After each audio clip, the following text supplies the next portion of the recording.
ಹಾಗೂ ಕಳೆದ ವರ್ಷಕ್ಕಿಂತ 2.6 ಪಟ್ಟು ಹೆಚ್ಚಳವನ್ನು ದಾಖಲಿಸಿದೆ.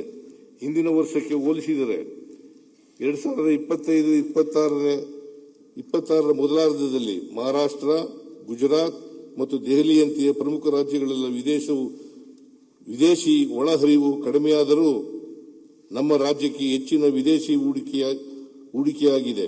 ಕೈಗಾರಿಕಾ ನೀತಿ 2025-30 ಜಾರಿಗೊಳಿಸುವುದರಿಂದ ಇನ್ನೂ ಹೆಚ್ಚು ಹೂಡಿಕೆಯನ್ನು ನಿರೀಕ್ಷಿಸಲಾಗಿದೆ. ಭಾರತದಲ್ಲಿ ಜಾಗತಿಕವಾಗಿ ಸಮೀಕೃತವಾಗಿರುವ ರಾಜ್ಯ ಆರ್ಥಿಕತೆಗಳಲ್ಲಿ ಕರ್ನಾಟಕವು ಒಂದಾಗಿದೆ.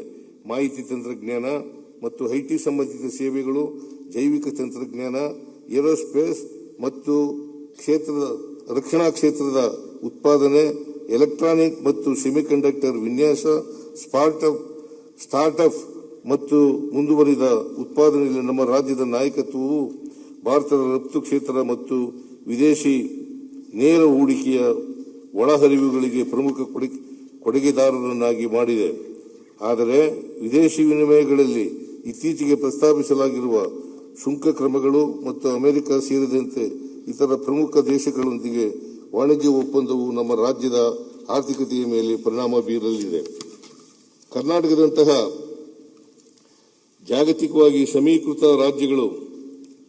ರಾಜ್ಯಗಳ ಹಿತಾಸಕ್ತಿಗಳನ್ನು ವ್ಯಾಪಾರ ನೀತಿ ರೂಪಿಸುವಲ್ಲಿ ಪರಿಗಣಿಸುವುದು ಅಷ್ಟೇ ಮುಖ್ಯವಾಗಿರುತ್ತದೆ.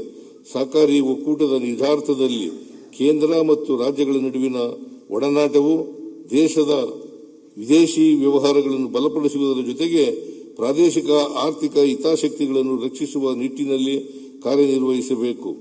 ದೇಶದ ಆರ್ಥಿಕ ಅಭಿವೃದ್ಧಿಗೆ ರಾಜ್ಯವು ಸದಾ ಸಕ್ರಿಯವಾಗಿ ಕೊಡುಗೆ ನೀಡುತ್ತಿದ್ದು, ಕೇಂದ್ರ ಸರ್ಕಾರದೊಂದಿಗೆ ಈ ಸಹಕಾರವನ್ನು ಮುಂದುವರಿಸಲಾಗುವುದು. ರಾಜ್ಯದ ಹಣಕಾಸು ಪರಿಸ್ಥಿತಿ. ಕರ್ನಾಟಕವು ತನ್ನ ಸದೃಢ ವಿತ್ತೀಯ ನಿರ್ವಹಣೆ ಮತ್ತು ಸಂಪನ್ಮೂಲ ಕ್ರೋಢೀಕರಣ ಸಾಮರ್ಥ್ಯದೊಂದಿಗೆ ಮುಂದೆ ಸಾಗುತ್ತಿದೆ. ಆದಾಗ್ಯೂ ಕೇಂದ್ರ ಸರ್ಕಾರವು ಜಾರಿಗೆ ತಂದ ತೆರಿಗೆ ನೀತಿ ಬದಲಾವಣೆಗಳಿಂದ ರಾಜ್ಯದ ರಾಜಸ್ವ ಸಂಗ್ರಹಣೆಗೆ ಸವಾಲುಗಳು ಎದುರಾಗಿವೆ. ಈ ಸವಾಲುಗಳ ನಡುವೆಯೂ ನಮ್ಮ ಸರ್ಕಾರವು ಕೈಗೊಂಡ ಪರಿಣಾಮಕಾರಿ ಸಂಪನ್ಮೂಲ ಕ್ರೋಢೀಕರಣ